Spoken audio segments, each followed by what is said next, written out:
하나님 말씀은 신약성경 누가복음 24장 25절에서 주보에는 35절까지 되어 있는데 27절까지만 우리 함께 살펴보겠습니다. 신약성경 140쪽입니다. 누가복음 24장 25절에서 27절까지 말씀을 함께 읽겠습니다.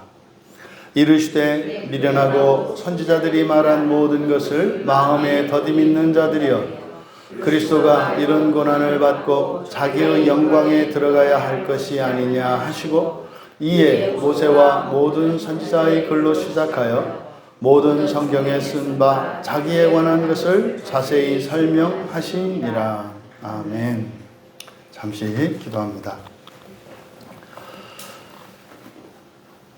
진리의 영이신 성령님, 이 시간 하나님의 말씀을 들고 섰사오니 이 어리석고 미련한 자를 사용하시어 주께서 선포하시고자 하시는 참된 구원의 진리가 사랑하시는 주의 자녀들의 심령 가운데 깨달아지고 심겨지게 하여 주셔서 말씀으로 구원하시는 성령의 역사를 이루어 주시옵소서. 감사하며 예수님의 이름으로 기도하옵나이다. 거룩한 주일 예배에 참여하신 여러분 모두를 주님의 이름으로 환영하며 축복합니다. 또 고향에서 또 인터넷으로 예배에 참여하고 있는 우리 지체들 주님의 이름으로 환영하며 축복합니다. 우리가 이 시간만큼은 공간과 시간을 뛰어넘어 영원의 시간 속에서 하나 되어지는 진리로 교제하는 시간 될 수 있기를 축복합니다. 성경을 믿지 않는 자들아 라는 제목으로 말씀의 은혜를 나누고자 합니다. 예수님께서 지금 죽으셨다가 음부에 내려가셨다가 다시 살아나셨어요. 그리고 이제 그 이후에 일어난 사건들을 통해서 예수님께서 지난 3년 동안 제자들과 함께 사시며 말씀을 전하셨고 주님의 사랑을 내보여 주셨고, 또 주님께서 우리에게 말씀하시는 구원의 핵심, 그 부활에 관한, 그래서 부활 이후에 우리들이 누리게 될 영광이 무엇인가를 예수님께서 사람의 아들이시면서 동시에 하나님의 아들로서 이러저러한 이적들을 행하시며 귀신들을 쫓아내시는 그 권세와 권위들을 보여주셨습니다. 그리고 이제 예수님이 죽으신 거예요. 그리고 다시 살아나셔서 이제 제자들의 진면목을 보여주시는 장면입니다. 결론적으로 25절에서 예수님께서 미련하고 선지자들이 말한 모든 것을 마음에 더디 믿는 자들아 라고 말씀을 하십니다. 25절은 좀 번역을 바꿀 필요가 있는데, 미련하고와 더디 믿는, 이렇게 밑줄을 치시든지 동그라미를 하셔서 두 개를 연결을 지으세요. 그래서 선지자들이 말한 모든 것을 마음으로, 마음애가 아니라 마음으로 믿는 것이 미련하고 더딘 자들아, 이렇게 됩니다. 선지자들이 말한 모든 것을 마음으로 믿는 것이 미련하고 더딘 자들아. 이게 이제 예수님께서 제자들에게 주신 말씀이에요. 물론 지금 이 말씀은 직접적으로는 엠마오로 가고 있던 그 두 제자에게 하신 말씀입니다. 하지만 무덤을 찾아왔던 여인들이나, 물론 이제 여인들은 회복이 됐죠. 믿음을 회복했고 부활의 믿음을 가지게 됐죠. 하지만 사도들은 물론이요, 다른 모든 제자들조차 예수님께서 생전에 말씀해 주셨던 이 모든 가르침의 핵심이 부활인데, 그 부활을 아직도 믿지 못하고 있다는 겁니다. 그것을 이렇게 말씀을 하신 거죠. 그러니까 선지자들이 말한 모든 것을 마음으로 믿는 것이 미련하고 더딘 자들아. 여기서 미련하다라고 하는 말이 노에오 앞에 부정접도 아를 붙인 겁니다. 그래서 노에토스이거든요. 누스는 우리가 마음에 마음의 그 구성 요소 가운데 지성이지 않습니까? 그러니까 지성 앞에 부정접도 아를 붙인 거예요. 그러니까 지성적이지 않은, 그러니까 비지성적인 이렇게 이런 의미로 우리가 이해할 수 있습니다. 근데 여기서 미련한이라고 하는 이 말이 요 말만 있냐면 또 다른 말도 있습니다. 우리가 이제 마태, 마가, 누가 이 세 개의 복음서를 공관 복음서라고 하는데 예수님의 지상 사역을, 그리스도로 사셨던 지상 사역을 각각의 관점에서 기록한 책들입니다. 그래서 마태복음과 마가복음과 누가복음의 수신자가 달라요. 염두에 둔 사람이 달라요. 하지만 이 성경 모두는 이 세상에 태어나는 모든 사람들을 위한 책이기 때문에, 그래서 마태, 마가, 누가는 각각의 관점에서 예수님의 그리스도로 사셨던 지상 공생애를 기록한 세 개의 보고서라고도 할 수 있는데, 또 이 공관복음서는 시간적인 의미도 있다. 그러니까 하나님의 구원의 계시를 드러내는 시간적 의미도 있다. 그러니까 마치 예수님이 사셨던 지상 공생애를 이렇게 3배로 늘려놓은 거다. 그래서 마태가 이야기하는 내용은 마가에 의해서 보고되어질 때 좀 더 진전이 일어나고, 또 누가복음에서 동일한 사건을 이야기할 때도 또 다른 진전이 일어난다. 그래서 이 3개의 복음서, 공관복음을 볼 때는 각각의 다른 관점에서도 보아야 하고, 또 하나 전체가 한 권의 책인 것처럼, 전체가 한 권의 책인 것처럼 또 보아야 한다. 이렇게 말씀을 드렸습니다. 왜 그래요? 이 구원 계시의 점진성 때문에 그래요. 점점. 그래서 그 대표적인 것이 바로 천국에서 하나님 나라로 계시되어지는 거였지 않습니까? 그러니까 지금 여기서도 마찬가지로 이 미련하다라고 하는 이 말은 공관복음서에서 누가가 사용하는 말이에요. 누가가. 그러니까 여기서 지성적이지 않다. 중계가 멈췄어요. 지성적이지 않다라고 하는 이 말, 아노에토스라는 말은 누가가 사용하는 말이고요. 마태는 모로스라는 말을 사용합니다. 모로스. 이 모로스라고 하는 이 말은 우리가 흔히 말하는 지혜로운 할 때 소포스예요. 지혜롭다, 지혜로운의 반대말로 이해하시면 돼요. 그래서 마태복음에서는 예수 그리스도를 믿고 그 하나님 나라, 마태복음에서 주제는 하나님 나라가 아니라 천국이죠. 하늘나라죠. 하늘나라. 그러니까 하늘나라 복음을 받아들이지 않는 사람들을 미련하다라고 이야기를 하거든요. 근데 누가가 말하는 이 미련하다라고 하는 것은 하늘나라가 아니라 이제는 하나님의 나라, 그리고 부활에 관한 것입니다. 부활과 하나님의 나라에 관한 복음 진리를 제자들이 잘 받아들이지 않는데, 무엇으로 받아들이지 않는다? 지성적으로 받아들이지 않는다 이 말이에요. 이것이 우리 한국교회에 주시는 교훈이 큽니다. 왜냐하면 어떤 사람들은 그저 예수를 믿는 그 믿음을 감정적인 믿음으로, 또 자신의 어떤 확신과 이런 의지적인 믿음으로만 생각하는 경향들이 강해요.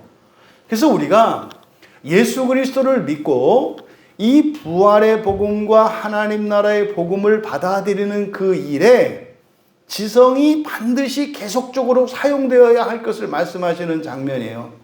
그런데 예수님이 지금 이 제자들을 향해서 뭐라고 하셨어요? 미련하다고 말씀하셨다고요. 미련하다.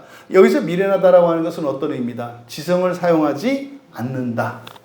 여러분, 예수를 처음 믿었을 때는 아는 게 없어서 지성을 쓸 수가 없어요. 알 수가 없어서.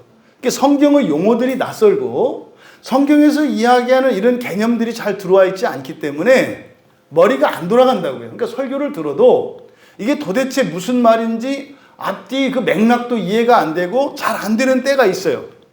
그런데 이게 예수를 처음 믿었을 때만 이런 일이 일어나는 것이 아니라 이제 조금 알아가요. 웬만큼 알아가요. 이제 성경의 전체적인 내용도 좀 꿰고 있고 기독교의 기본적인 교리들도 알아요. 그러면 이제 어느 정도 시점이 지나고 나면 또 사람들이 지성을 사용하지 않아요. 이게 지금 예수님의 제자들의 상태예요. 만약에 이 제자들이 정말로 예수님이 말씀하신 것처럼 미련한 사람들이었다면 그러니까 이들의 누수가 깨어나지 않았을 거 아니에요. 그러면은요, 예수님을 영접할 수가 없어요. 예수님을 믿고 따라올 수가 없다 이 말이에요. 그런데 여기서 그들을 향해서 미련하다고 하셨다는 것은 미련하다라고 하는 판단, 심판이 아니죠. 너희들은 미련한 아이들이야. 이 얘기가 아니죠. 자꾸 뭐예요? 미련한 짓을 한다 이 말이죠. 뭐요? 자꾸 머리를 쓰려고 하지 않는다 이 말이에요. 처음에는 몰라서, 그러니까 처음 온 사람들이 힘들어하는 게 뭐예요? 이게 누수를 깨우는 거거든요.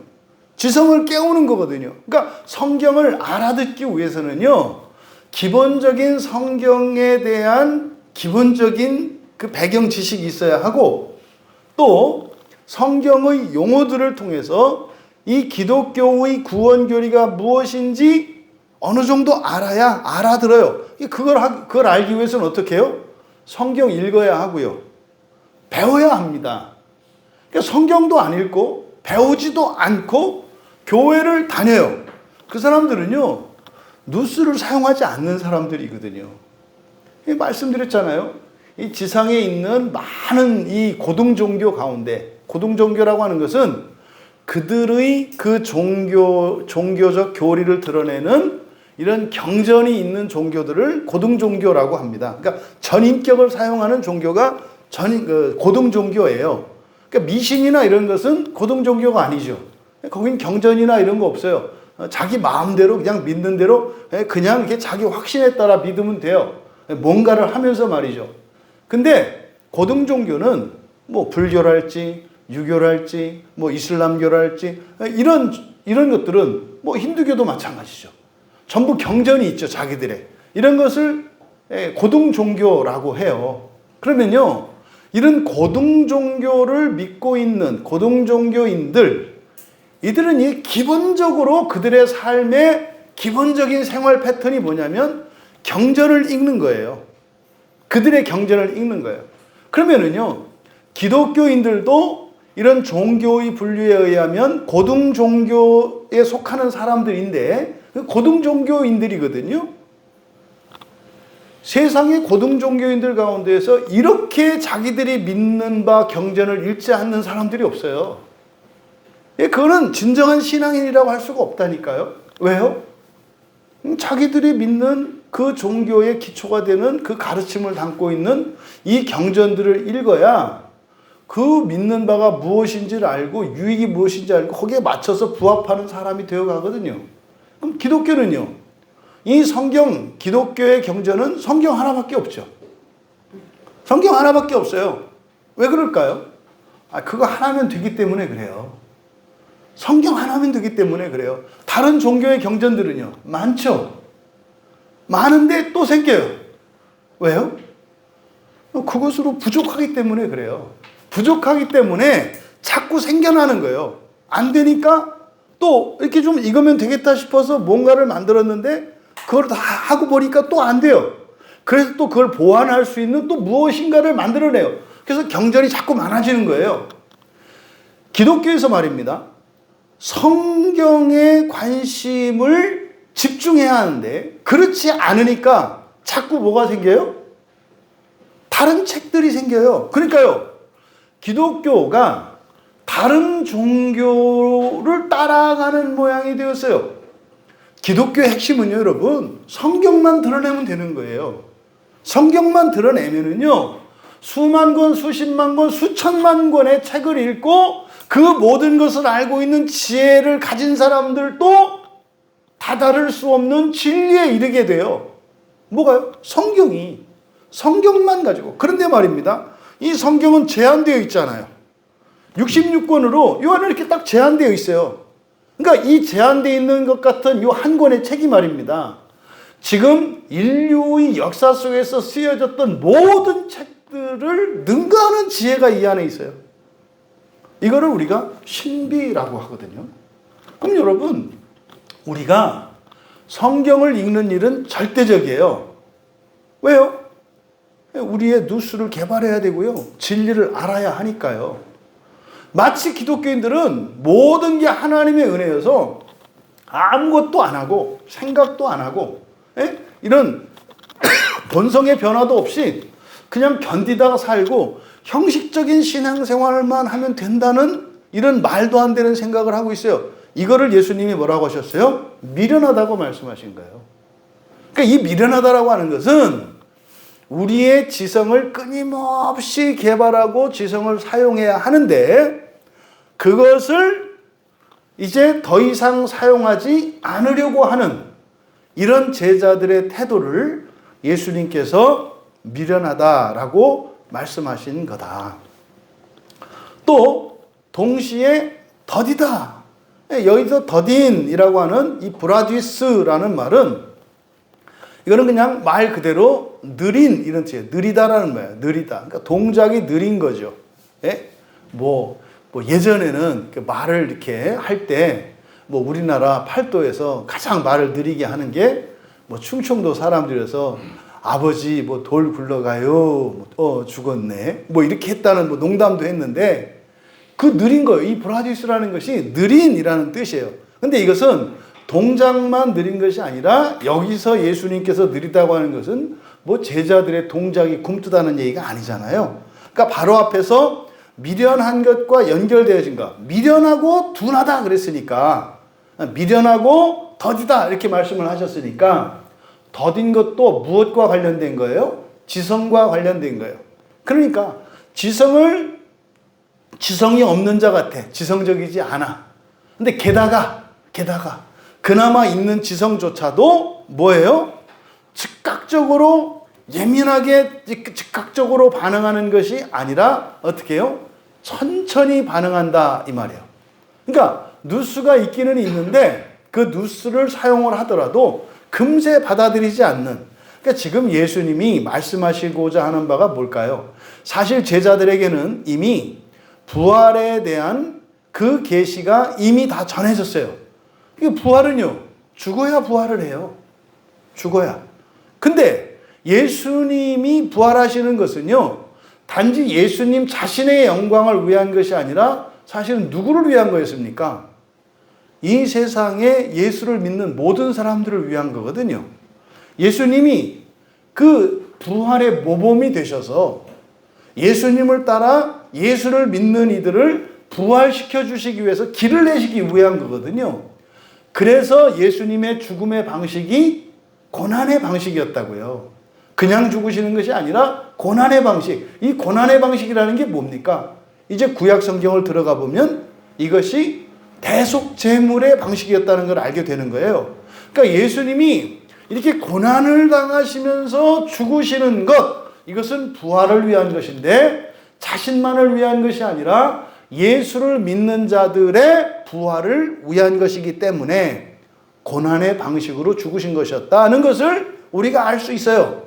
그런데 그것을 제자들은 어떻게 해요? 그걸 받아들이지 않고 그거를 생각한다 이 말이에요. 지금 이렇게 말씀을 하신 거죠. 그러니까 지금 여기서 선지자들이 말한 모든 것을 마음으로 믿는 것이 미련하고 더딘 자들아 라고 이렇게 지적한 것은 심판이 아니라 미련하고 더딘 것이 제자들이다 라는 내용이 아니라 그렇게 해서는 안 된다. 미련하고 더뎌서는 안 된다. 그럼 어떻게 되겠어요? 우리의 지성을 사용해야 되겠고요. 즉각적으로 성경을 통해서 주시는 이런 진리들을 끊임없이 받아들여야 한다고 말씀하신 거죠. 그래서 여러분, 성경을 우리가 읽으면 몰랐던 사실들을 깨닫게 돼요. 성경은 수십 번, 수백 번 읽고 지나간 본문인데 어느 날 그 의미가 새롭게 번쩍하고 각성이 된다고요. 그럴 때 어떡하라는 거예요? 즉각적으로 받아들이라는 거예요. 즉각적으로 받아들이라는 거예요. 그런데 어떻게 한다는 거예요? 하고 뜸을 들인다 이 말이에요. 지금 예수님의 말씀이. 그러니까 지금 사실 보세요. 이 제자들의 형편을 보세요. 예수님이 죽으셨고 사실상 무덤에 죽으셔서 장사되고 했던 데들 이미 다 예수님이 예고한 내용이었거든요. 이렇게 될 거라고. 그러면요. 예수님이 고난당하시고 죽으실 것을 예언하셨던 그 말씀이 성취된 걸 그럼 제자들은 그 다음 말이 생각이 나야 되잖아요. 야, 그러면 사흘 만에 다시 살아나시겠네? 그러니까 예수님이 계속 예언하셨던 말씀이니까. 그런데요, 딱 죽으시니까 제자들의 지성이 딱 서버려요. 그러니까 마치 한 번도 그런 얘기 듣지 못했고 이런 일이 일어날 줄을 몰랐네 하는 식으로 지금 반응하고 있는 거예요. 우리 주님이 죽으셨다고? 왜요? 이 사람들은 주님이 안 죽을 줄 알았어요.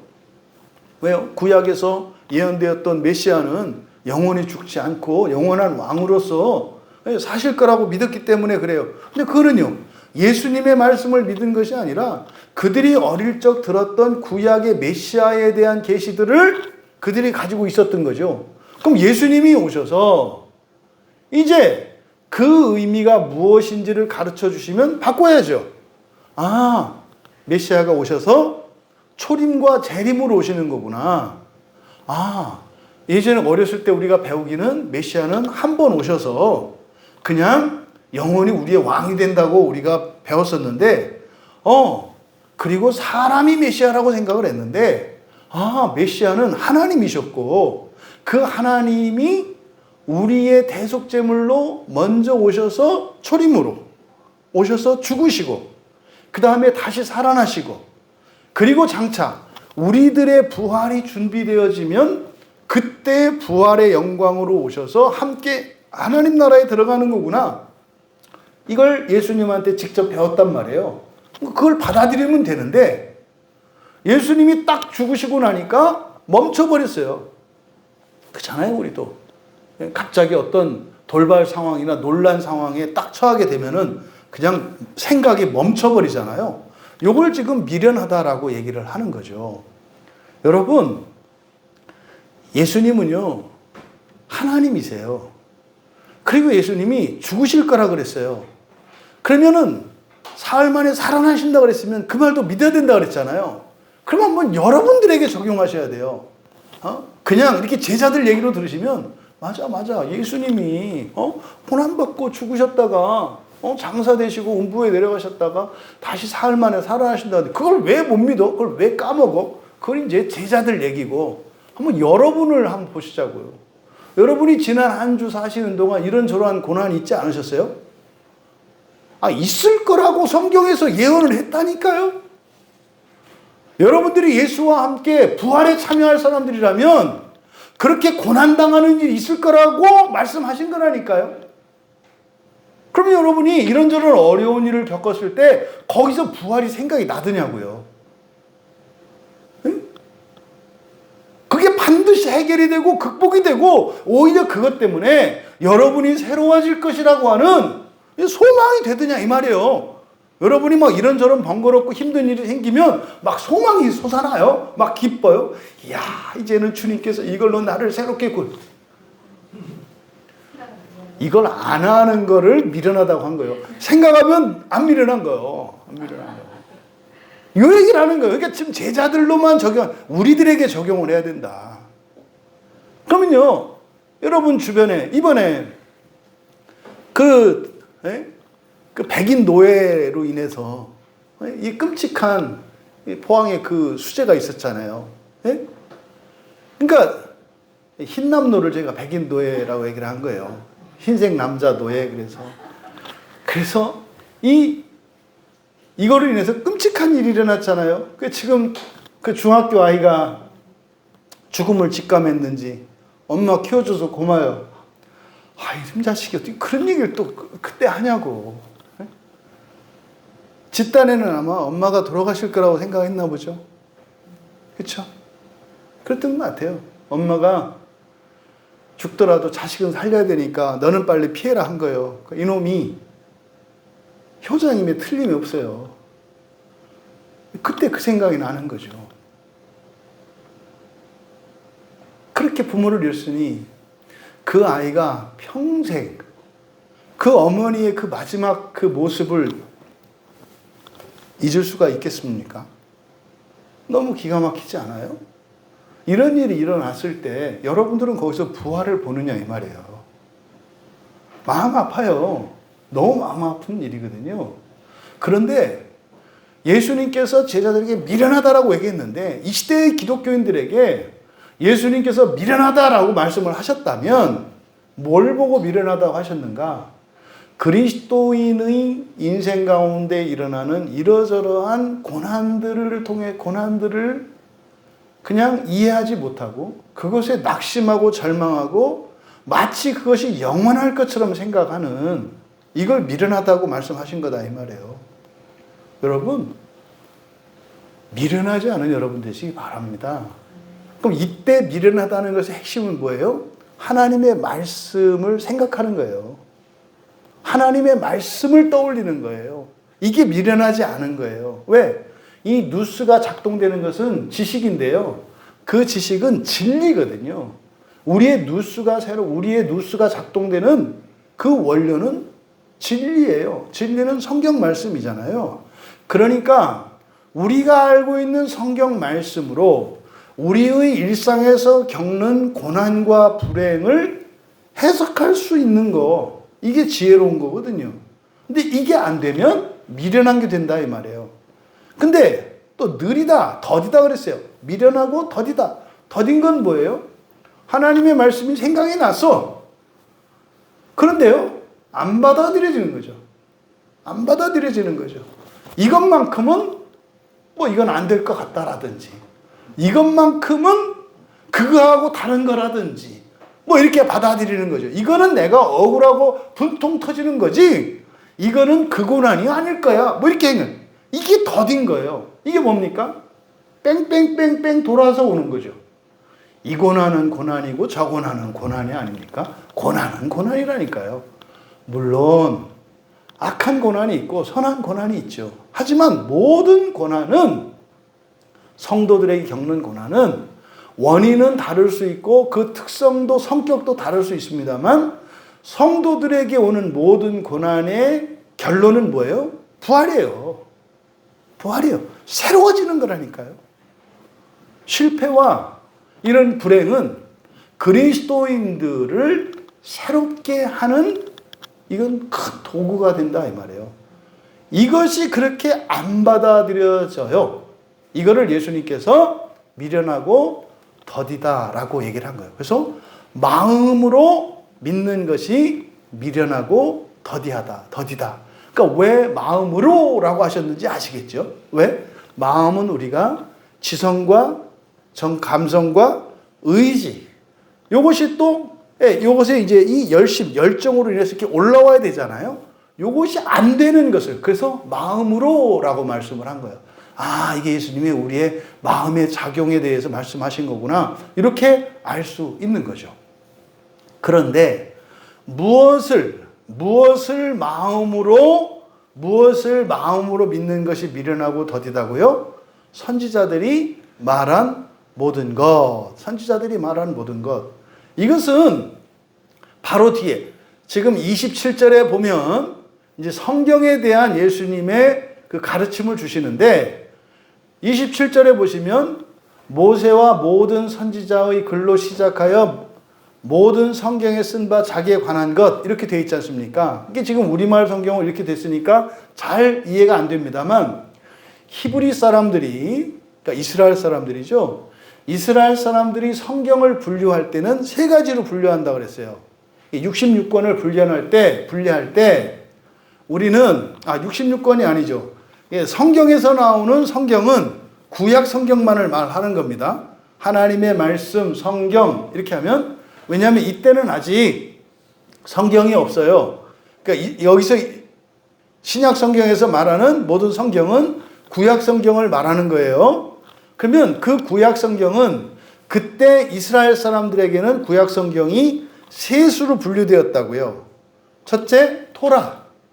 모세가 기록한 5권의 책. 창세기, 출애굽기, 레위기, 민수기, 신명기 하는 요 5권의 책을 토라라고 얘기를 해요. 그 다음에 느비임은 선지서예요. 이제 선지자들이 기록한 글들. 그러니까 이거를 이제 우리는 선지서라고 하죠. 그러니까 이게 이제 그들의 분류예요. 그 다음에 시편과 역대기나 열왕기와 같은 우리가 역사서라고 하는 책들 있죠. 예, 이게 여호수아로부터. 그래서 시편 그리고 역사서 이런 것들을 케투빔 성문서라고 해요. 성문서. 그러니까 이스라엘 사람들이 구약 성경을 세 종류로 분류하는데 첫째로는 토라, 그 다음에 선지서, 성문서 이렇게 세 수로 분류를 해요. 그러니까 지금 27절에 예수님께서 하신 말씀이 그 얘기예요. 모세의 글, 이게 토라를 말하는 거고, 모든 선지자의 글, 선지서를 말하는 거고, 모든 성경, 이것은 성문서를 말하는 거예요. 그러니까 지금 예수님께서 당시에 이스라엘 사람들이 구약 성경에 대해서 분류했던 세 가지 분류에 대해서 27절에서 거론하신 거예요. 그런데 25절에서 먼저 선지서를 먼저 거론했잖아요. 선지자들이 말한 모든 것을 마음으로 믿는 것이 미련하고 더딘 자들아. 그럼 여기서 선지자들이 말한 것, 뒤에 27절에서도 다시 선지서가 나오거든요. 그럼 25절에서 예수님께서 선지서를 말씀하신 것은 바로 26절의 내용이에요. 그리스도가 이런 고난을 받고 자기의 영광에 들어가야 할 것이 아니냐? 그러니까 선지자들이 구약의 선지자들이 예언하였던 메시아의 고난, 그리고 자기의 영광에 들어가는 것 부활이죠. 그러니까 선지서 안에 있는 메시아의 고난에 대한 예언들과 그리고 부활에 대한 계시를 말씀한 거예요. 그러니까 지금 선지자들이 말한 모든 것, 그러니까 특별히 메시아의 고난에 관한 예언들이 이제 구약 성경 선지서에 있는데 대표적인 것이 이사야서 50장 6절 그리고 이사야서 53장 3절에서 9절이에요. 이 단톡방에 이제 올려드렸습니다. 성경 본문들을. 그럼 이사야서 50장 6절에 나를 때리는 자들에게 내 등을 맡기고 나의 수염을 뽑는 자들에게 나의 뺨을 맡기며 모욕과 침뱉음을 당하여도 내 얼굴을 가리지 아니하였느니라. 이게 대표적인 예수 그리스도의 고난에 대한 예언이에요. 그러니까 지금 이런 말씀들을 말하는 거죠. 그러니까 지금 예수님께서 제자들에게 너희들이 이미 알고 있는 구약 성경에 메시아가 당할 그 고난에 대한 예언이 이미 다 되어 있잖아. 알고 있잖아. 이 얘기예요. 알고 있잖아. 뻔히 알고 있지 않아? 또 그 영광에 들어갈 것. 이것을 또 예수님께서 사실은 이들에게 말씀하셨던 내용 아닙니까? 바로 이 말씀을 하신 거죠. 그러니까 뭐 해라? 성경 말씀을 제발 떠올리고 성경 말씀을 기준으로 믿고 살아가라는 거예요. 근데 왜 성경을 떠올리지 않아? 요게 지금 25절, 26절의 말씀이신 거예요. 여러분들이 인생을 사실 때 있잖아요. 여러분 인생에 일어나는 모든 일들을 바로 여러분이 구원받은 자들로서 구원의 여정을 살고 있다는 것을 잊으시면 안 돼요. 여러분은 그리스도인으로 사신다는 걸 잊으시면 안 된다고요. 그리스도인의 일생은요, 성경에 예언된 그대로예요. 그리스도인의 일생은 사람들 개인별로는 다양한 시대와 다양한 문화와 다양한 신분과 위치 속에서 다른 환경에서 살아갑니다만 그리스도인으로서의 인생의 길은 외길이고 다 같은 길이에요. 근데 거기는 우리가 공동체를 이루어서 주님의 몸을 이루어서 한 지체로 살기 때문에 시간에 따라서 그리고 형편에 따라서 다른 위치로 다른 모양으로 살아가요. 어떤 사람은 부자로 왕같이 살아가고요. 어떤 사람은 가난하고 병들고 종의 모습으로 살아가기도 해요. 근데 말입니다. 이것이 어떤 모습으로, 어떤 신분으로, 어떤 형편으로 살아가느냐에 따라서 구원에 더 유리하고 불리한 조건은 없어요. 구원에 더 유리하고 불리한 조건은 없다고요. 시대도 마찬가지예요. 우리나라에 기독교가 들어오고 난 뒤에 태어났느냐, 기독교가 들어오기 이전에 태어났느냐에 따라서도 구원의 유분리가 없어요. 신약의 그리스도인이냐, 구약의 유대인이냐, 유분리가 없어요. 똑같다는 거예요, 항상. 왜요? 우리가 몸으로 이루어가기 때문에.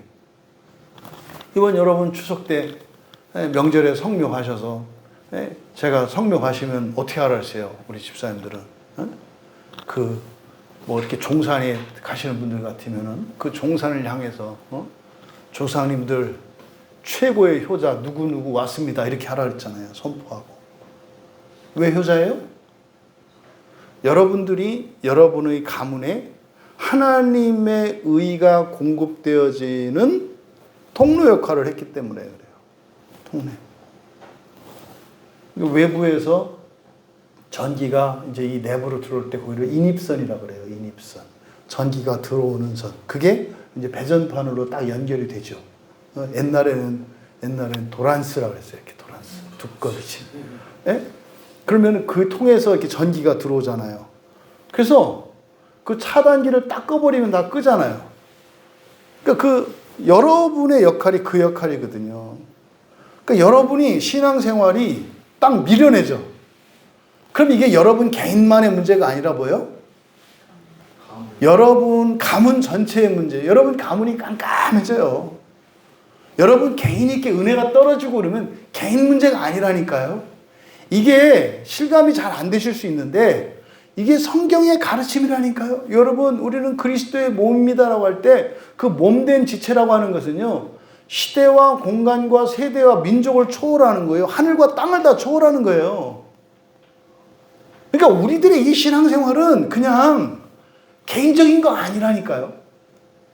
이게 잘 안 받아들여지는 거예요. 네? 여러분들이 산소 앞에 가서 뭐라고 기도해요? 아버지, 저 왔어요. 그 아버지는 하나님 아버지셔야 되는 거예요. 육친의 아버지는 아버지 저 왔어요, 어머니, 이렇게 감상적이 되시면 안 된다, 이 말이에요. 무덤 앞에 섰을 때 무덤에 묻혀있는 여러분들이 사랑하는 가족들을 기억하면서 기념하는 거죠. 기억하는 거예요. 지옥에 계시든지 낙원에 계시든지 둘 중에 하나예요. 그건 알 수 없어요. 어디 계신지는. 둘 중에 하나예요. 그런데 여러분들이 무덤 앞에 섰을 때 거기에서 나의 죽음을 보는 거예요. 나의 죽음을. 그러면 여러분이 그 무덤의 주인이 되었을 때 지금 현재 여러분이 죽어서 그 무덤의 주인이 되었다면 그 무덤에 들어가 있는 현재의 여러분은 지옥에 있을지 낙원에 있을지 여러분이 알잖아요. 그걸 생각을 하는 거예요. 거기서. 그리고 나서요, 여러분들이 절대로 지옥에 가지 않도록 하나님께 은혜를 구하며, 내가 그 거룩함을 추구하며 회개하며 하나님의 은혜가 떨어지지 않도록 살아야 되겠구나, 이렇게 다짐하는 거예요. 그럼 그게 여러분 개인만의 일이 아니라 모두 우리 가문 모두의 일이 된다는 거죠. 그래서 여러분, 산소에 가야 하는 거고요. 이게 그런 질문 하더라고요. 왜 그리스도인이 산소에 가야 합니까? 그러니까 그리스도인이 산소에 꼭 가야 합니까? 이게 이런 질문. 이거 아주 꼭 필요한 질문이에요. 우리가 산소에 가도 되고 안 가도 되는 거 아니냐? 꼭 가야만 하는 이유가 있느냐? 여러분들은 어떻게 생각하십니까? 그러니까 유교적 전통에서는 안 가면은 그건 호로자식이에요. 유교적 전통에서는. 그러니까 가야 돼요. 그리고 유교적 전통에서는요, 거기에 가면 자기 조상의 신이 거기에 있어요. 영혼이. 영혼이 거기서 기다리고 있어, 나를. 가면 왔는지 안 왔는지 안다 이 말이에요. 그래서 가야 되는 거예요. 유대교적 전통에서는. 그러면 기독교인에게 있어서 성묘는 뭐냐 이 말이에요. 꼭 가야 되는 거냐? 안 가도 되는 거냐? 이거를 여러분들이 정리를 하셔야 된다고 말씀을 드리는 거예요. 여러분들이 이번에 성묘를 다녀오신 분도 있고 다녀오지 않은 분도 있을 텐데 성묘를 간 이유가 뭐고 성묘를 가지 않은 이유가 무엇인지 여러분이 분명히 알아야 된다고 말씀을 드리는 거예요. 성경적으로 왜 우리가 성묘를 가야 하는가? 성경은 뭐라고 하는가? 여러분, 성묘가 말입니다. 구약에는 제사 드리는 거예요. 구약에 제사 드리는 거라고요. 구약의 성도들이 이렇게 절기가 되고 그리고 특별히 대속죄일이 되면은 전부 가요. 이게 제사예요, 제사. 근데 우리는요, 구약의 성도들은 성전으로 성막으로 가서 제사를 드렸죠. 근데 지금 우리들은요, 교회에서 예배를 드려요. 더 이상은 제사는 없어요. 하지만 제사 안에는 어떤 의미가 있어요? 속죄의 의미가 있고 화목의 의미가 있다니까요. 그럼 그것이 1차적으로는 교회 안에서 이루어지는 거예요. 그러면 교회 안에서 속죄가 이루어지고 여기서 하나님께 드려진 예배 안에 그런 속죄와 이런 화목의 의미가 다 있으니까 그러면은 성묘 갈 게 아니라 교회로 와야 되겠네요. 그렇지 않아요. 주일에 드려지는 교회에서 드려지는 예배와 별도로 이런 돌아가신 부모님들의 산소에 가서 성묘하고 하는 일은 특별한 의미가 있어요. 뭐냐? 거기에 아무도 없어요. 그렇죠? 아무도 없어요. 영혼은 어디 있어요? 음부에 가 있어요. 음부라고 하는 것은 낙원과 지옥을 통틀어서 음부라고 한다고 그랬어요. 지금 보통 많은 사람들이 음부에 갔다 그러면 지옥에 내려갔다고 아니에요. 사후 세계를 음부라고 한다 이 말이에요. 그러니까 음부에 가 있어요. 그러니까 지옥에 있든 낙원에 있든 둘 중 한 군데 어떤 사후 세계에 있다 이 말이에요. 그런데요, 여러분 생각해 보세요. 누군가를 만날 때 그냥 마음으로 생각만 하면 돼요? 그렇지 않잖아요? 다르지 않아요? 여러분이 친한 사람과 덜 친한 사람의 큰 차이점은 뭐가 여러 가지가 있겠습니다만 친한 사람은 얼굴에 얼굴을 맞으면서 만나요. 최소한 전화를 해서 연락이라도 주고받아요. 친한 사람은. 덜 친한 사람은 그 횟수가 적을 테고 만나기보다는 그냥 뭐 전화로 주고받든지 뭐 SNS를 통해서 이렇게 하든지 하지 않겠어요? 그러면요, 우리의 부모님들, 우리의 조상들은요, 육체의 부모님과 육체의 조상들은 굉장히 특별한 존재고 사실은 여러분들이 그 인생을 함께 사는 거라 그랬잖아요. 그래서 거기에 찾아가는 일은 특별한 의미가 있어요. 거기서요, 아까 말씀드린 것처럼 나의 현재, 나의 죽음을 거기서 보고 동시에 부활을 봐요. 부활을. 돌아가신 그 부모님, 돌아가신 부모님의 무덤 앞에서 우리의 마음이 간절해져요. 뭐에 대해서? 부활에 대해서. 그리고요, 잊지 않고 기억하게 해요. 여러분들이 산소에 갔을 때 생각나는 부모님들과 부모님에 대한 기억들과 이렇게 일상생활을 할 때 여러분들이 떠올 수 있는 그 부모님의 기억들, 이게 다르지 않아요? 굉장히 달라요. 그러면 우리의 마음이 간절해지면요, 기도가 깊어져요. 그리고요, 우리가 의지적으로 결단하는데 우리의 감정적으로, 지성적으로 다르죠. 그래서 특별한 은혜의 기회가 될 수 있어요. 그럼 우리가 이런저런 순교지라든지 이런 교회 사적지라든지 이런 데 방문하는 게 의미가 있을까요, 없을까요? 있는 거예요. 있는 거예요. 그럼 사실상 여러분들이 교회의 순교지들이나 또 뭐 시내산을 가고 예루살렘 성지순례 이렇게 하는 거잖아요. 성지순례 할 사람들은요, 기본적으로 뭐가 돼 있어야 돼요? 주일 예배 지키는 사람이어야 하고요. 그 부모님과 조상들 산소 성명하는 사람이어야 해요. 그것도 안 하면서 성지순례 간다? 거짓말이에요. 아무 의미가 없다니까요.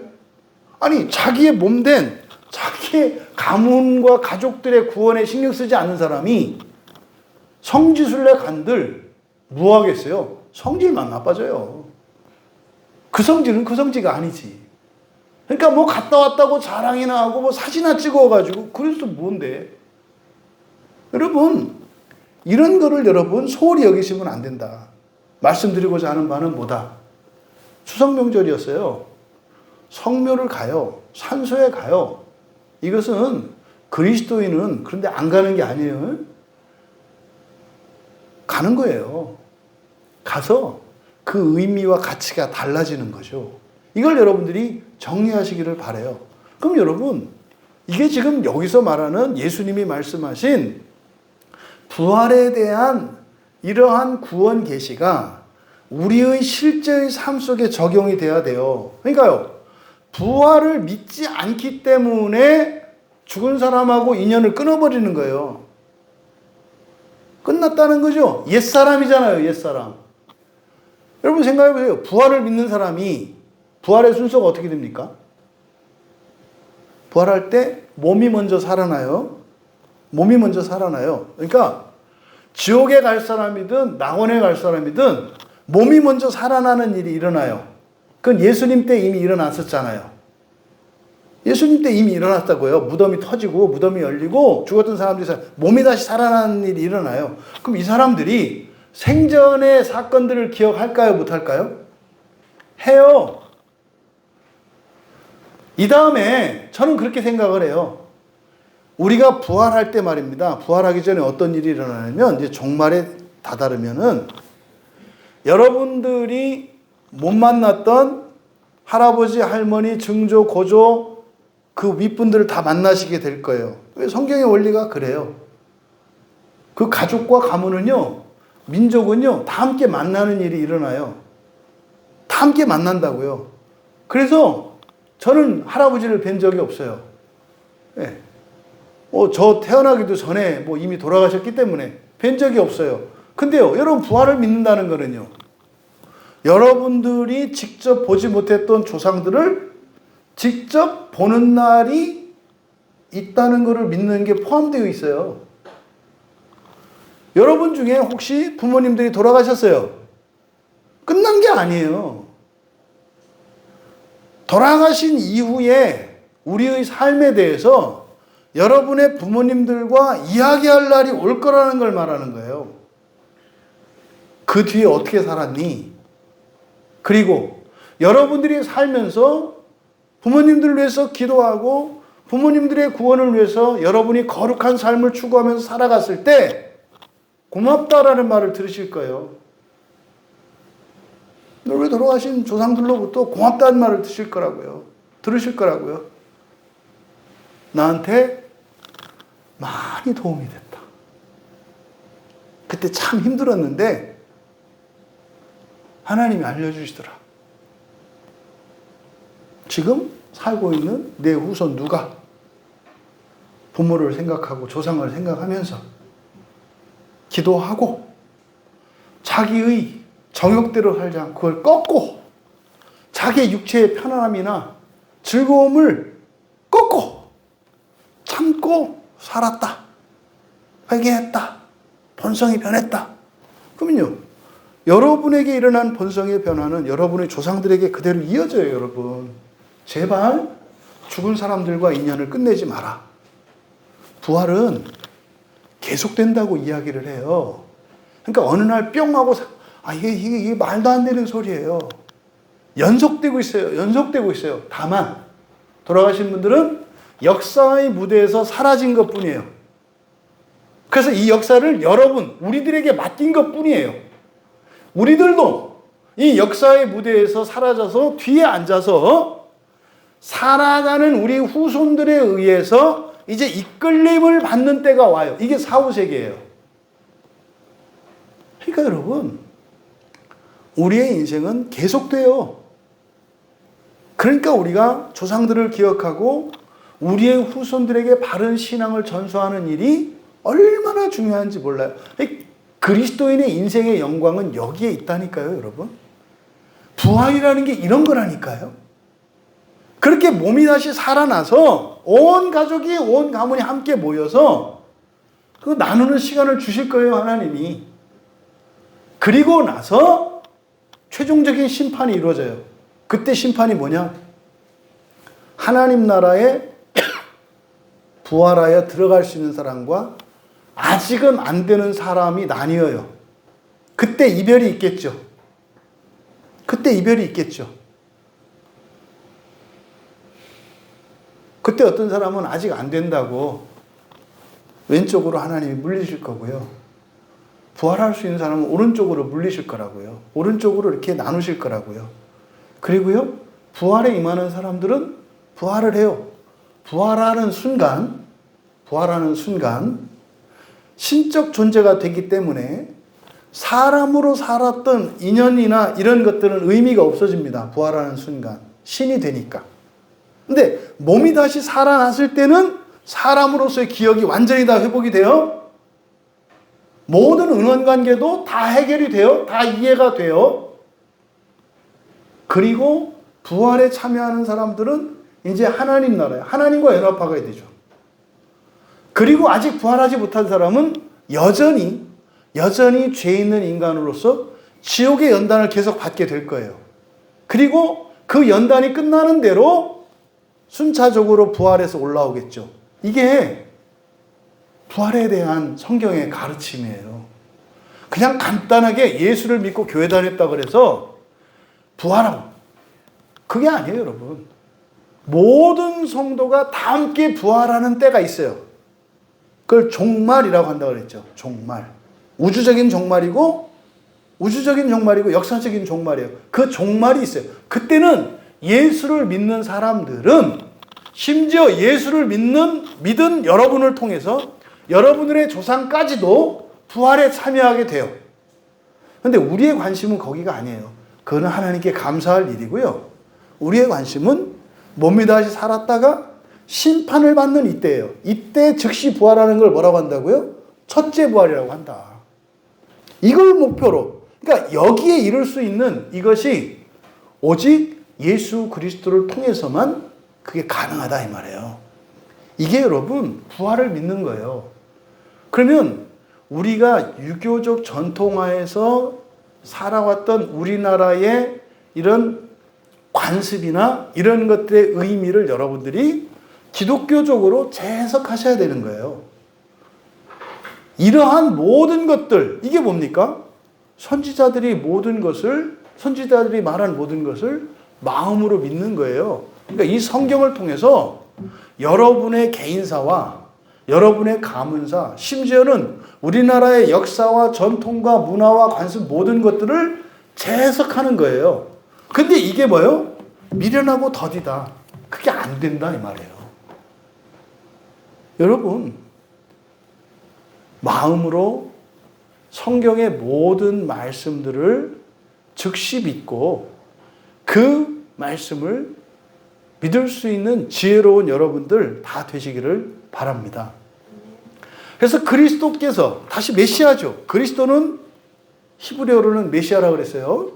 이런 고난과 영광을 받고, 사실상 이거는 1차적으로 예수님께서 죽으시기 전에, 죽음을 당하시기 전에 제자들에게 예고하셨던 말씀이잖아요. 그러니까 누가복음 9장 22절에, 그리고 누가복음 17장 25절에, 그리고 누가복음 22장 15절에 세 번에 걸쳐서 예수님이 고난을 받으시고 죽으실 것에 대한, 고난받으실 것에 대한 세 번의 예고를 하셨다고요. 가르쳐 주셨다고요. 그런데 누가복음 9장 22절에서는 많은 고난 받으시고 장로들, 대제사장들, 서기관들에게 버림받을 것이고 죽임을 당할 것이고 제3일에 살아나야 할 것이다 라고 말씀하셨고요. 근데 누가복음 17장 25절에서는 버림받는 게 다르게 말씀돼요. 그러니까 누가복음 9장 22절에서는 종교 지도자들이잖아요. 장로들, 대제사장들, 서기관들. 그런데 누가복음 17장 25절에서는 이 세대라 그래요. 이 세대에게 버림받는다 그래요. 그리고 누가복음 22장 15절에서는 고난받는 이야기만 말씀하시고 고난받기 전에 너희와 함께 유월절 먹기를 원한다. 그래서 누가복음 22장 15절에서의 고난이라고 하는 것은 십자가의 죽음을 의미해요. 이렇게 세 차례에 걸쳐서 그리스도께서 죽으실 것에 대해서 하셨고, 또 9장 22절에서는 3일 만에 살아나실 것에 대한 예고를 하셨단 말이에요. 이게 뭡니까? 자기의 영광, 26절의 하반절에 이 말씀을 예수님이 이렇게 하시는 거죠. 고난을 받고 자기의 영광에 들어가야 할 것이 아니냐. 자기의 영광에 들어간다는 게 뭘 얘기하는 거예요? 부활을 말하는 거죠. 부활을. 그래서요, 사실상 누가복음이 끝나도 이 제자들이 온전히 안 믿는다니까요. 여기서도 온전히 안 믿어요. 그래서 이 누가복음에서 요한복음으로 이어지는 주제가 뭐냐면 영광이에요, 영광. 그러니까 지금 제자들의 상태가 어떻다고요? 부활을 온전히 받아들이지 못하고 있다 그랬잖아요. 부활이 영광이라 그랬잖아요. 그래서 요한복음에 가면 고난을 겪는 것에 대해서는 일절 거론이 되지 않아요. 요한복음은. 그러니까 고난 받으시는 것은 누가복음에서 끝나요. 그러면 요한복음은 뭐에 대한 주제가 있어요? 영광에 대한 주제가 요한복음에서 계속되는 거예요. 그래서 원래 누가복음하고 사도행전 설교하려고 하다가 이걸 알고 어이쿠 이러면 안 되겠구나. 그래서 요한복음을 이제 해야 되겠다는 걸 알게 돼서 이제 누가복음 끝나면 요한복음으로 갈 거거든요. 그러니까 요한복음의 주제가 뭐다? 영광이다. 이렇게 하시면 돼요. 그래서 요한복음 1장 14절에 이렇게 되어 있거든요. 우리가 그 영광을 보니 아버지의 독생자의 영광이요 은혜와 진리가 충만하더라. 그래서 구원의 결국이 영광이거든요. 구원의 결국이. 예수님이 하나님의 아들인 것을 믿지 않았던 거나 예수님이 부활한 예수님의 부활을 믿지 않는 거나 다르지 않은 거예요. 예수님이 하나님의 아들이라는 것이 예수님의 영광이거든요. 그러면은요, 여러분이 하나님의 자녀들이고 여러분들이 부활한다는 것이 바로 같은 거다 이 말이에요. 근데 이게 안 믿어져요.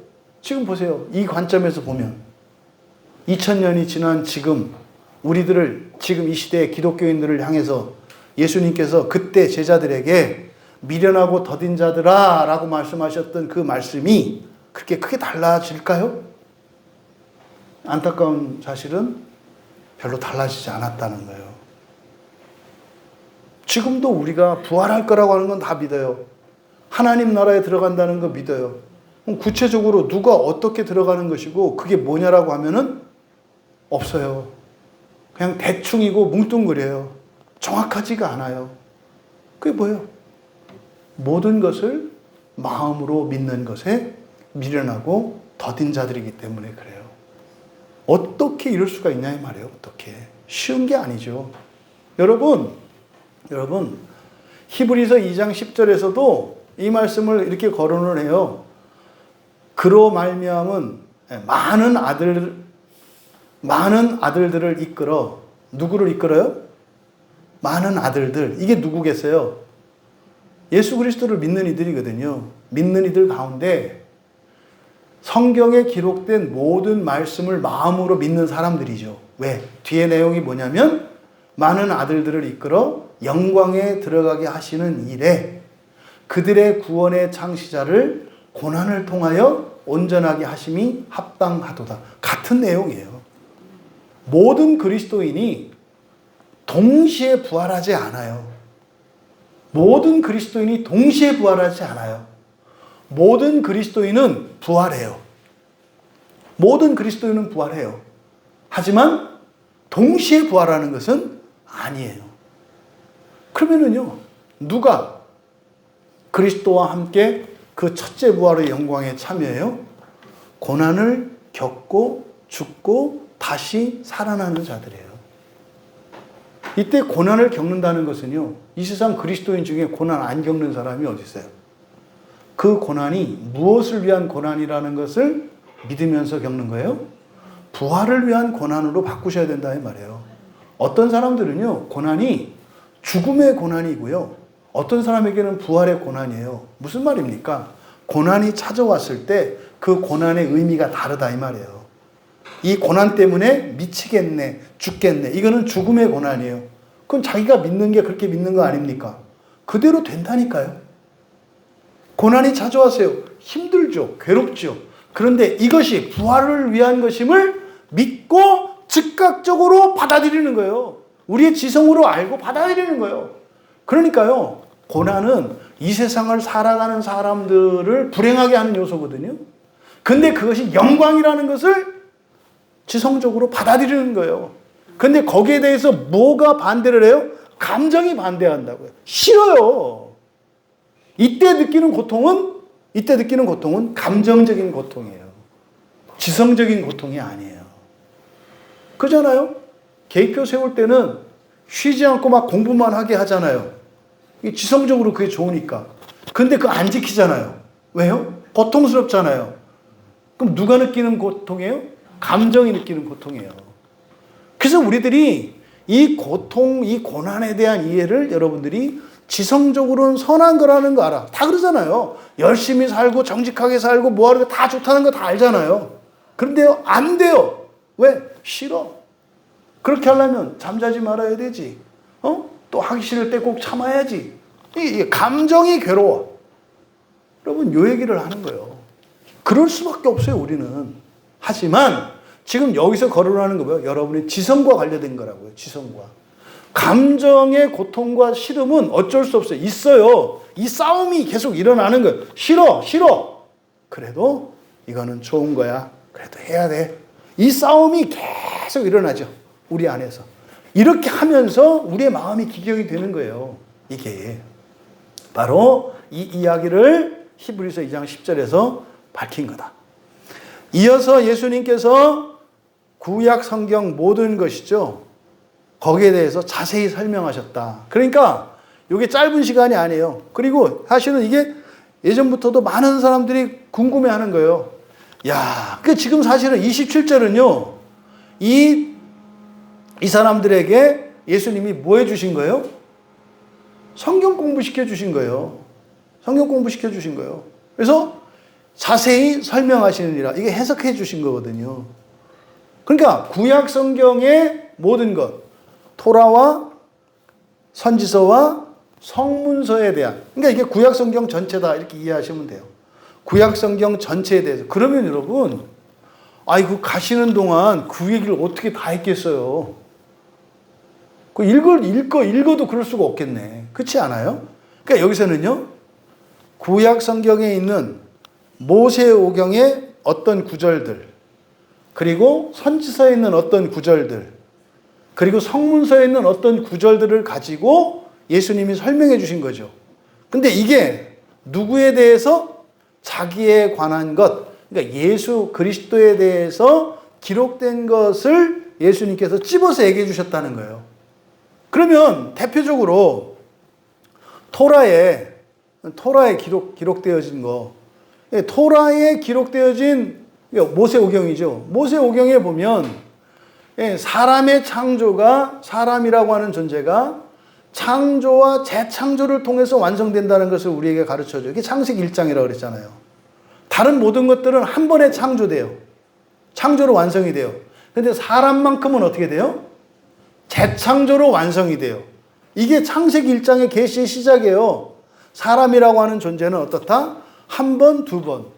이제 오늘 점심시간에 튀김이 있던데, 튀김이 초벌과 재벌이 있어요. 먼저 한번 대충 이렇게 살짝 굽고 다시 굽는다 이 말이에요. 다시 튀긴다 이 말이에요. 그래서 이 닭도 맛있게 튀기려면 어떻게 해야 돼요? 초벌을 튀기고 반드시 재벌을 해야 되는 거예요. 이게 하나님의 창조 섭리요. 사람은 한 번에 되는 게 아니라 뭐다? 두 번에 완성이 되는 게 사람이다. 그러니까요, 사람은 절대 부침개가 아니에요. 최소한 치킨은 된다. 이게 특별한 존재예요. 부침도 초벌과 재벌로 하나요? 그러면 맛이 없을걸요. 제가 알기로는 어쨌든 제 상식으로는 부침개를 두 번째 굽는 순간 뻣뻣해지고 그 끝이 딱딱해서 이게 그렇습니다. 물론 누룽지처럼 좋아하시는 분은 뭐 3번, 4번 하셔 드셔도 좋아. 근데 어쨌든 창세기 1장에서 밝히는 바 사람이라고 하는 존재는 창조와 재창조를 통해서 완성된다는 것을 계시해 줘요. 사실은 창세기 1장의 가장 중요한 계시예요. 첫째 날 뭐냐, 둘째 날 뭐냐, 이게 중요한 게 아니라 세상에 있는 모든 피조물 가운데 사람이라고 하는 피조물은 독특한데 그 독특하다고 하는 것이 뭐냐? 첫 창조와 재창조를 통해서 완성되는 존재예요. 근데 이 사람은 어떤 존재예요? 하나님의 형상을 따라, 다시 말해서 하나님으로 만들기 위해서 창조된 인간이라는 거. 이게 모세오경 그 토라의 첫 번째 창세기 1장의 계시예요. 그 이후에요. 거듭남이 무엇인지, 동정녀 탄생이 어떻게 가능한지, 또 속죄제물, 대속제물은 뭔지, 화목제물은 뭔지, 이게 다 그리스도에 대한 계시들이거든요. 그 대표적으로 창세기 6장 4절은 특별히 중요한 본문이라고 그랬어요. 창세기 6장 4절은 뭐냐면 바로 하나님의 아들들과 사람의 딸들 사이에 태어나는 자식에 대한 이야기예요. 여기서 하나님의 아들은 뭐라고요? 천사라고 그랬죠. 영적 존재라고 그랬죠. 그러니까 하나님의 아들인 천사와 사람 사이에서 자식이 태어났다는 거예요. 이게 뭐예요? 예수님의 성령으로 말미암아 태어나는 동정녀 탄생에 대한 예언이에요. 예표예요, 이게. 천사와 사람 사이에서 자식을 낳을 수 없다면 마리아가 성령으로 잉태하여 자식을 낳는 일은 불가능하다고 믿는 거예요. 그러니까 그리스 로마 신화가 다 이 창세기 6장 4절에 요거에 대한 내용이에요. 요거에 대한. 그리스 로마 신화에서 나오는 신들은 다 누구예요? 그건 천사들이에요, 천사들. 그 헤라클레스나 뭐 아킬레스나 이런 사람들, 얘들이 신인이잖아요. 아버지는 신이고 엄마는 사람인 신인들이잖아요. 이 신인들이 바로 누구에 대해, 이게 하나님의 자녀 그리스도인들에 대한 얘기예요. 그러니까 이 창세기 6장 4절, 이것이 동정녀 탄생에 대한 구약의 계시예요. 또 창세기에 중요한 일이 있어요. 창세기에 나오는 족장들 누구예요? 아브라함의 아들이 이삭, 이삭의 아들이 야곱, 이제 계보를 따르면 야곱의 아들이 요셉이잖아요. 아브라함, 이삭, 야곱, 요셉. 요 4명의 족장은요, 어떤 계시냐면, 아브라함, 아버지예요, 아버지. 하나님 아버지에 대한 예표적인 인물이 아브라함이에요. 그 다음에 이삭과 야곱과 요셉은 하나님의 자녀들이거든요. 그러면 전부 이삭과 야곱과 요셉의 공통점이 있어요. 공통점이 뭘까요? 엄마가 다 불임이었던 사람들이에요. 전부 다. 사라, 리브가, 라헬 전부 불임이었던 사람들이에요. 아기를 낳을 수 없었던 사람이에요. 심지어는 마지막 선지자인 요한인 엘리사벳도 낳을 수 없는 사람이었죠. 왜요? 다 경수가 끊겼고요. 더 이상 아이를 낳을 수 없는 사람이에요. 그 생물학적으로 난자가 생성이 안 되는 사람이에요. 근데 거기서 요한이 태어나잖아요. 그러면요, 구약에서 불임이었던 사람들, 마지막 선지자인 그러니까 요한을 낳았던 엘리사벳까지 전부 불임이었던 여인들에게서 태어난 사람이에요. 이게 사실은 뭐예요? 이게 거듭남이에요. 새로운 생명이에요. 아이를 낳을 수 없는 여자의 몸에서 태어나요. 이게 거듭남에 대한 계시라니까요. 근데 예수님은 마리아에게서 태어나죠. 마리아는 불임이 아니라 처녀의 몸이었어요. 새 생명이죠. 처녀의 몸. 그래서 창세기에 등장하는 그 족장들은 바로 하나님에 의해서 태어나게 될 선택받은 자손들에 대한 이야기예요. 그래서 모두의 아버지가 하나님이에요. 모두의 아버지가. 근데 육체의 부모는 있죠. 또 구약에 나타난 뭐 예수 그리스도에 관한 대표적인 또 계시, 창세기 3장 21절. 창세기 3장 21절이 뭐냐면 아담과 하와가 타락한 뒤에 가죽옷을 지어 입혀져. 가죽옷. 가죽옷이라고 하는 것은 동물의 가죽을 말하죠. 그러면요, 그들에게 옷을 지어 입히게 그것을 보호하기 위해서 한 생명이 죽었어요. 이게 예수 그리스도의 대속의 죽음을 의미하는 거거든요. 또 레위기는 레위기 4장에 그 제사법이 있고, 또 레위기 16장 5절 대속죄 제사에 나오는 아사셀 염소, 2마리의 순 염소 있잖아요. 이게 바로 예수 그리스도에 대한 예표거든요. 이런 내용들을 예수님이 쭉 해주신 거예요. 이런 내용들을. 이게 이거다, 이게 이거다. 그러니까 우리들이 예수 그리스도를 그냥 막 임의대로 하는 것이 아니라 예수님께서 가르쳐 주셨던 그 말씀을 통해서, 여기 지금 그래서 누가복음 24장 27절에 있는 이 내용에 근거해서 구약 성경에서 그리스도에 관한 이런 예표들을 찾아내는 거예요. 또 선지자의 글, 선지자 느비임이라고 했잖아요. 선지서.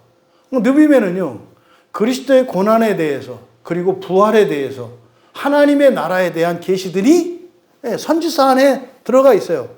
대표적으로 부활에 대한 이사야서 26장 19절에 보면 주의 죽은 자들은 살아나고 그들의 시체들은 일어날 것입니다. 그래요. 이미 부활에 대한 계시가 선지서 안에 들어가 있어요. 또 여러분들이 잘 알고 있는 에스겔서 37장, 그 에스겔 골짜기에 마른 뼈들이 일어나는 사건. 에스겔 37장 5절과 6절에 보면은 주 여호와께서 이 뼈들에게 이같이 말씀하시를 내가 생기를 너희에게 들어가게 하리니 너희가 살아나리라. 너희 위에 힘줄을 두고 살을 입히고 가죽으로 덮고 너희 속에 생기를 넣으리니 너희가 살아나리라. 죽은 자들이 살아날 것에 대한 구약의 예언이에요. 또 호세아서 13장 14절에도 스올의 권세에서, 스올이 음부거든요. 스올의 권세에서 속량하며 사망에서 구속하리니. 이게 부활에 대한 계시예요. 이런 말씀들을 예수님께서 쭉 해주신 거죠. 또 여기서 성문서 시편 22 그리스도에 관한 성경의, 그러니까 모든 성경 이거는 케투빔, 이건 성문서라고 그랬잖아요. 성문서에 있는 걸 하나 예를 들어드리면 시편 22편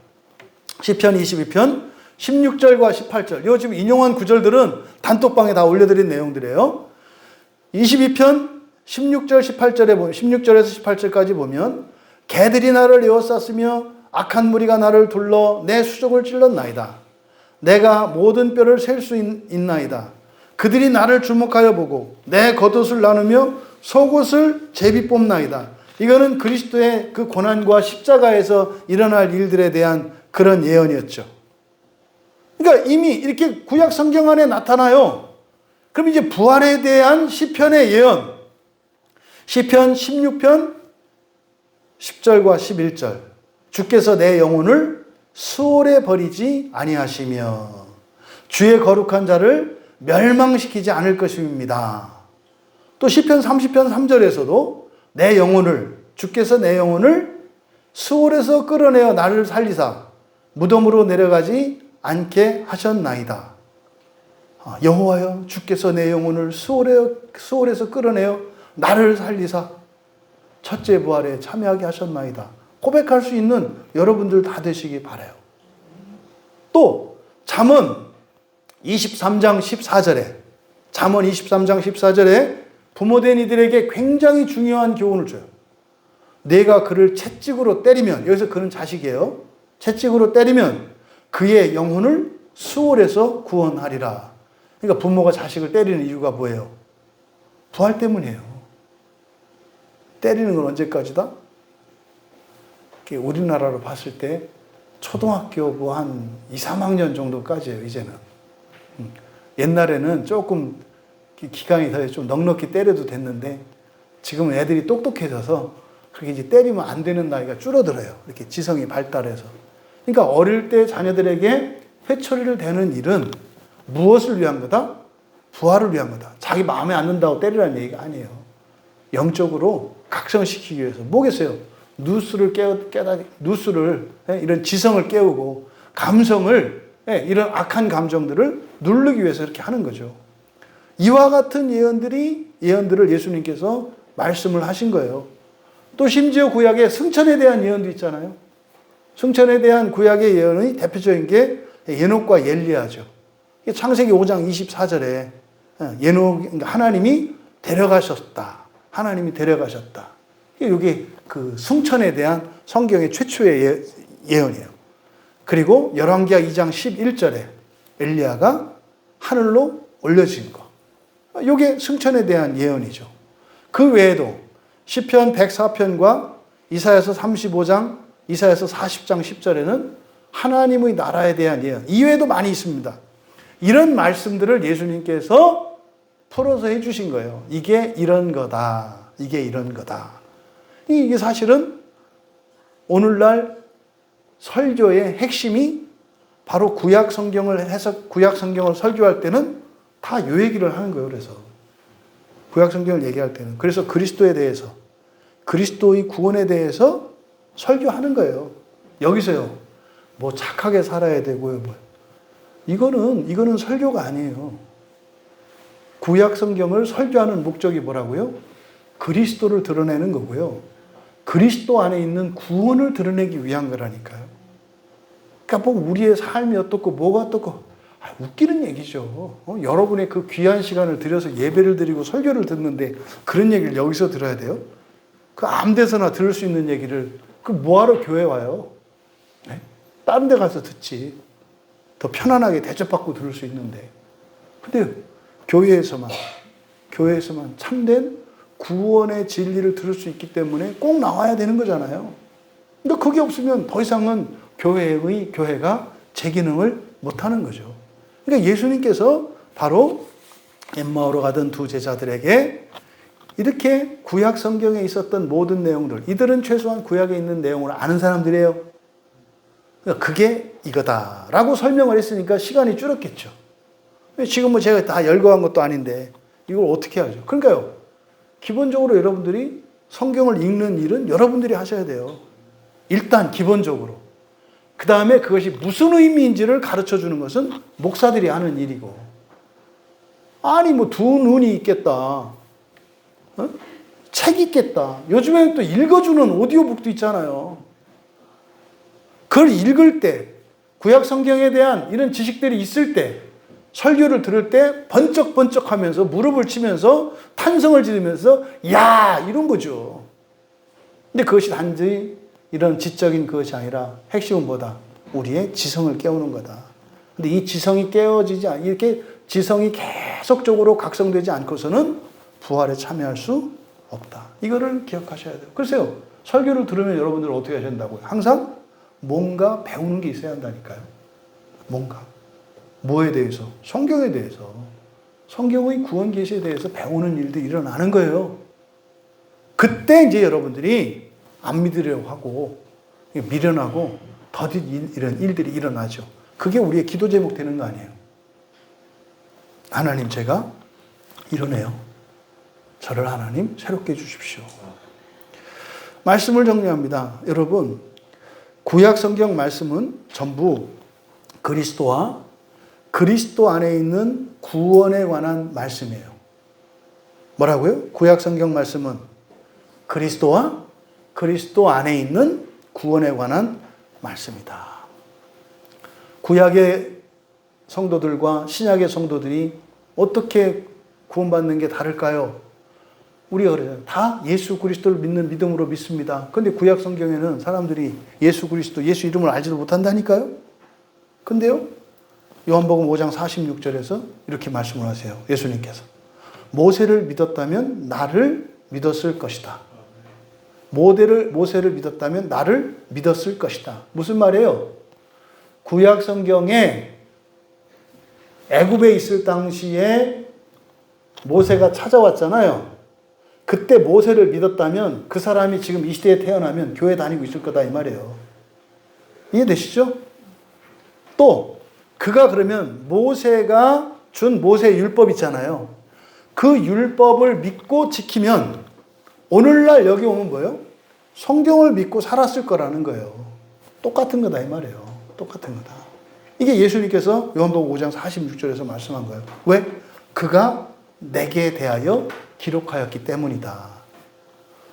또 디모데후서 3장 15절에서는 어려서부터 성경을 알았나니, 이 성경은 뭐라고요? 구약 성경이라고 그랬죠. 그 신약 성경에 써 있는 성경은, 신약 성경은 하나도 없어요. 그냥 다 구약 성경이에요. 성경을 알았나니, 성경은 능히 너로 하여금 그리스도 예수 안에 있는 믿음으로 말미암는 구원에 이르는 지혜가 있게 하느니라. 우리말 성경에는 믿음으로 말미암아 구원에 이르는 지혜가 이렇게 되어 있는데, 예수 그리스도 안에 있는 믿음으로 말미암는 구원이에요. 예수 그리스도 안에 있는 믿음으로 말미암는. 여기도 뭐 이게 지금 누구의 믿음이에요? 하나님의 믿음이잖아요. 그렇죠? 그러니까 그 안에 있는 구원에 이르는 지혜는 뭐예요? 우리의 믿음에 대한 거죠.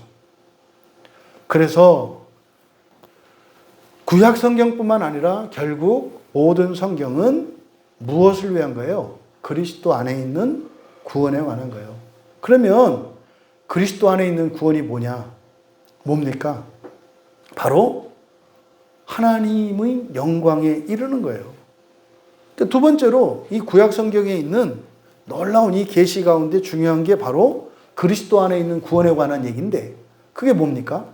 창조주 하나님께서는 모든 피조물들 가운데 사람을 하나님의 자녀로 재창조하시기 위해 예정하셨다는 것을 우리가 아는 거예요. 그러니까 사실은 예수 그리스도 안에 있는 믿음으로 말미암는 구원이라고 하는 것은 사람이 뭐 되는 거예요? 하나님의 자녀, 신이 되는 거예요. 네, 이거라니까요. 여러분, 에베소서 1장 5절에서도 이렇게 돼 있어요. 그 기쁘신 뜻대로 우리를 예정하사 예수 그리스도로 말미암아 자기의 아들들이 되게 하셨다 그래요. 자기 아들들이 되게 하셨다. 또 디모데후서 3장 17절에요. 이는 하나님의 사람으로 온전하게 하며, 쭉 이렇게 되거든요. 여기서 하나님의 사람이 뭐예요? 이게 신인이에요. 신인. 하나님의 사람이라는 게. 그냥 대충 하나님의 사람 이렇게 넘어가시면 안 돼요.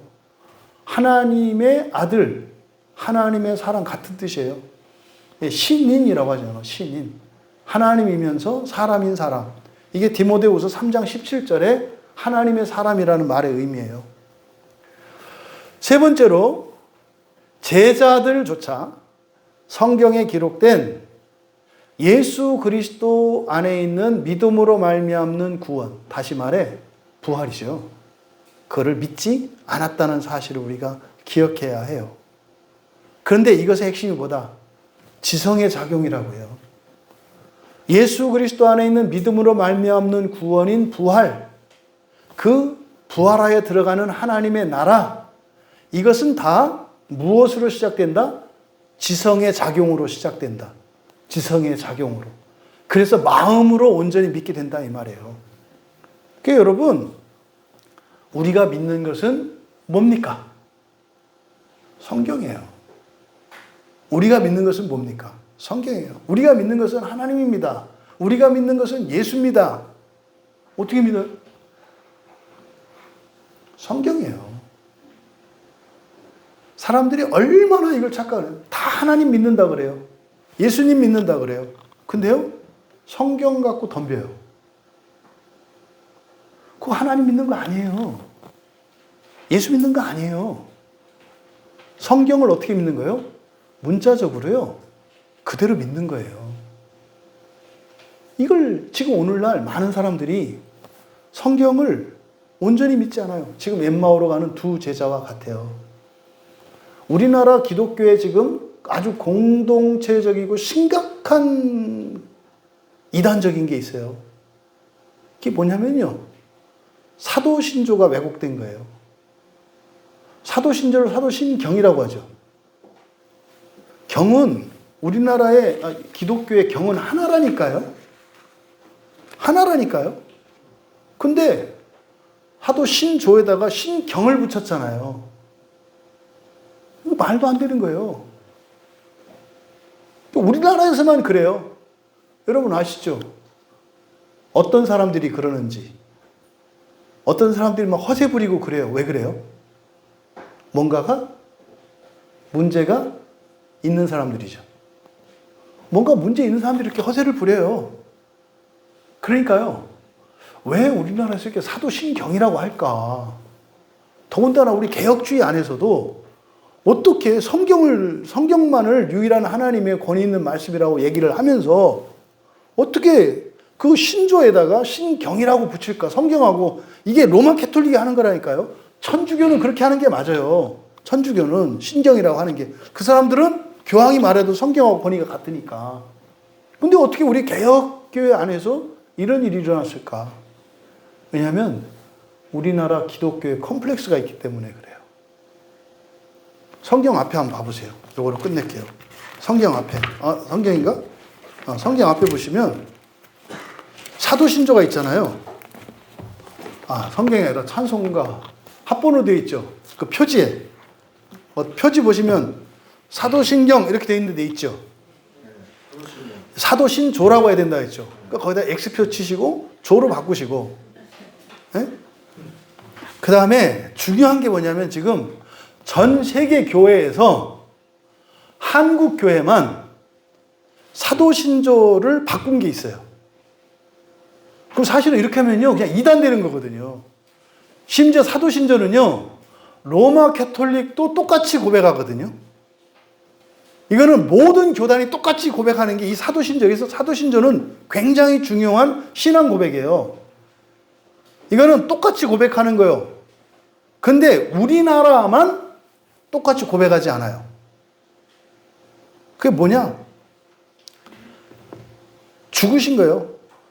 하나님 우편에 본디오 빌라도에게 고난을 받으사 십자가에 못 박혀 죽으시고, 그렇죠? 죽으시고 그 다음에 뭐가 빠졌을까요?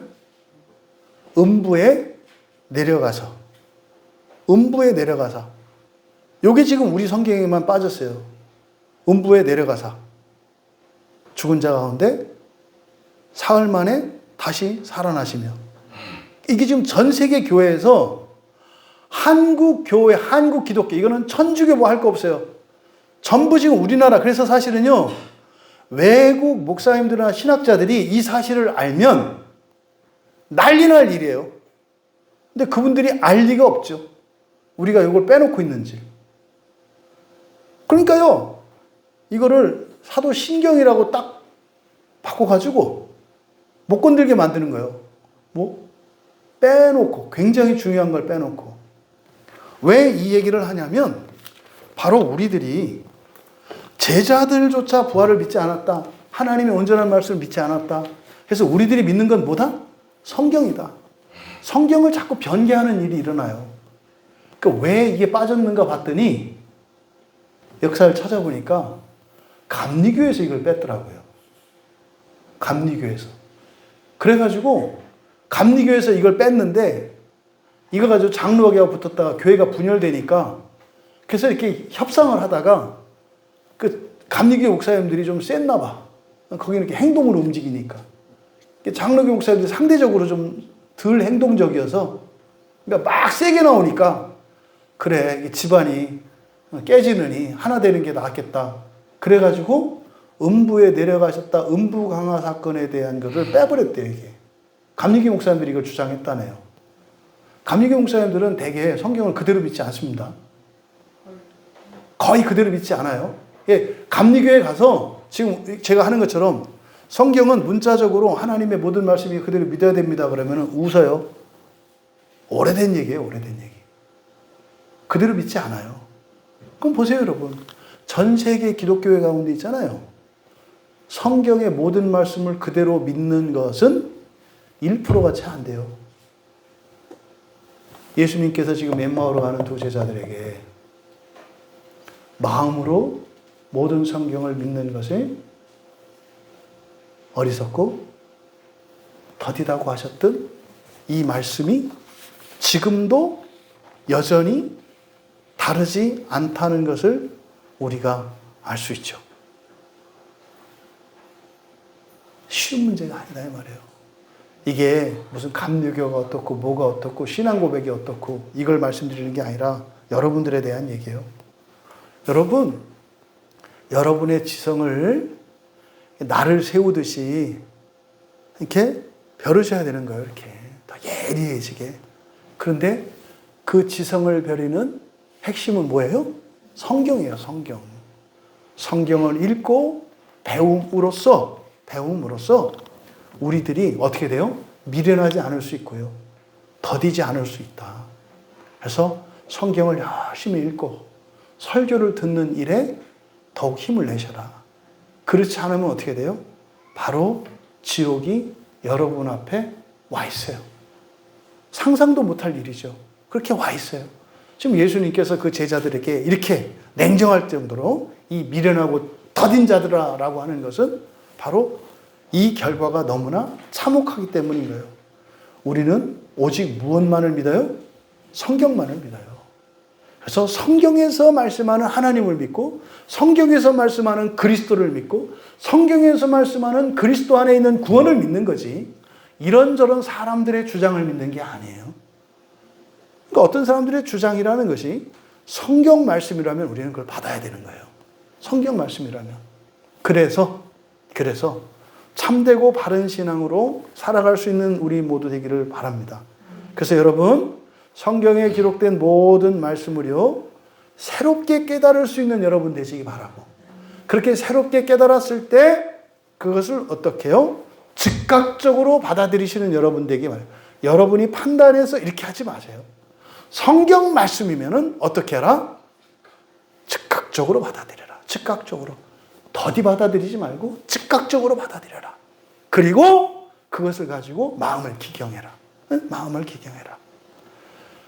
그러면 여러분들이 제자들의 한계, 제자들은요, 자신들이 아는 것, 자신들의 상식, 자신들의 고정관념에 갇혀 있었어요. 이게 그들의 한계였어요. 그래서요, 지성이 작동하지 않았다고요. 그래서 미련하게 됐다고요. 오늘날 대표적인 게 뭐예요? 교리를 절대시하는 사람들이에요. 성경 말씀과 다른 교리를 절대시하고 성경 말씀을 받아들이지 않는 사람들이에요. 이게 어떤 사람들이에요? 여기서 말하는 미련한 사람들이에요. 여기서 말하는 노에테스, 노에토스, 노에테스. 어떻게 사람의 교리를 가지고 성경에게 대적합니까? 근데 특히 이 장로교 안에 이런 일들이 많이 일어나요. 교리와 다르더라도 성경 말씀이 그러면 어떻게 해요? 받아들이고 그것을 믿음으로 우리 안에 녹여내야죠. 그게 사실은 받아들여지지 않고 믿음으로 받아들여지는 것은 믿음으로 믿어야 되는 게 뭐예요? 우리의 누수의 문제거든요. 일단 받아들이고 믿음으로 받아들이면 우리의 누수가 변해요. 그럼 이해할 수 없었던 것을 어떻게 돼요? 이해하게 된다니까요. 여러분, 성경을 있는 그대로 전적으로 믿고 날마다 새롭게 깨달아가며 그래서 참된 신자로 그리스도 안에 있는 영광을 위해 살아갈 수 있는 우리 모두 되시기를 주님의 이름으로 축원합니다. 찬양 준비해 주시고요. 정말 여러분, 이 누가복음 이제 마무리에 가면서 여러분들이 좀 성경에 대한 여러분들의 이해를 또 믿음을 좀 다시 하셨으면 좋겠고, 내가 얼마나 성경을 읽고 알고 있는지, 그리고 내가 성경을 얼마나 믿고 있는지, 그것을 스스로 점검할 수 있길 바라고, 또 여러분들이 설교를 들을 때마다 성경을 점점 더 알아가고 구체화되고 명료해져 가고, 그럴 때마다 우리 안에 일어난 본성의 변화들을 경험하게 되잖아요. 마음으로 성경을 전적으로 믿는 그 일, 그게 성화의 삶이고, 그것이 우리의 삶의 모든 것을 바꾸고 우리의 본성을 바꿉니다. 정말 우리들이